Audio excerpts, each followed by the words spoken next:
The best way to hide a thing from black people is to put it in a book. Toni Morrison.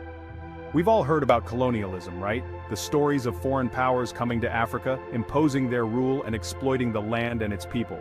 Europeans coming to Africa, taking what wasn't theirs. They extracted resources, disrupted societies, and left a legacy of division and strife. But it's not just history, folks. The effects of colonialism are still very much alive today, woven into the fabric of modern African societies. It's in the very fabric of Africa today. From the borders drawn by colonial powers to the economic systems that favor former colonizers. Imagine a giant tree, roots deep in the earth.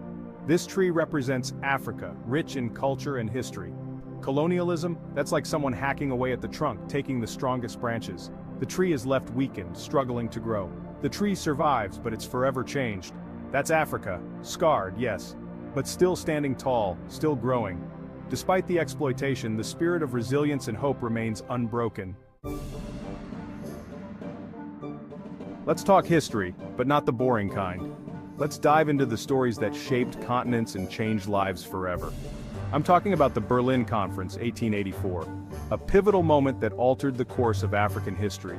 Europeans sat around a table carving up Africa like a birthday cake.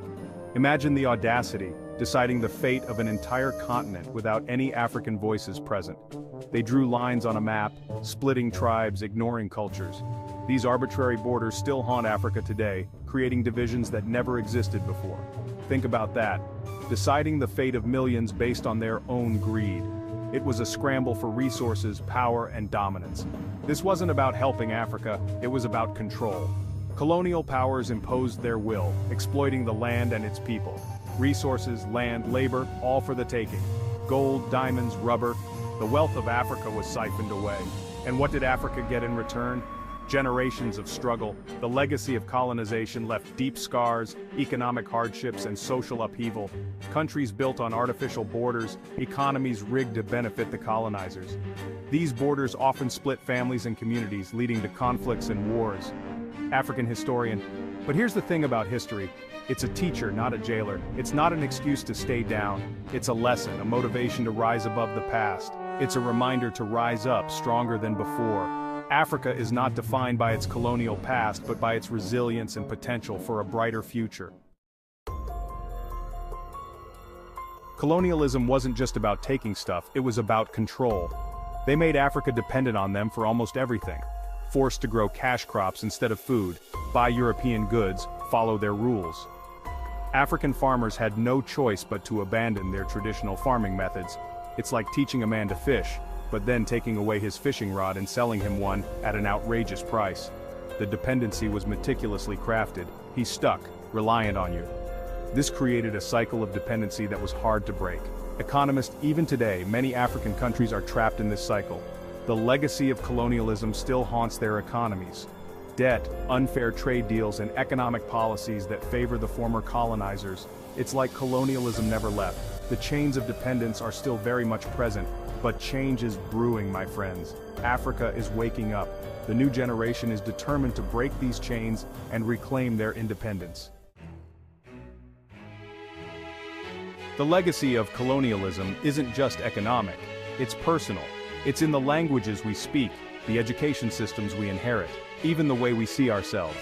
Imagine being told your culture is inferior, your language irrelevant. This happened across Africa. It's a form of mental colonialism, and its effects linger. But here's the beautiful thing about culture. It's resilient. It adapts, survives. From the music to the fashion, Africa is reclaiming its narrative. It's easy to focus on the negative, right? But Africa is not a continent of despair. It's a continent of resilience, of innovation, of hope. Look at Rwanda rising from the ashes of genocide. Look at the tech hubs in Nigeria, the entrepreneurs in Kenya. Africa is on the move. These are the stories we need to hear. Stories of strength, of progress, of Africans taking control of their own destiny.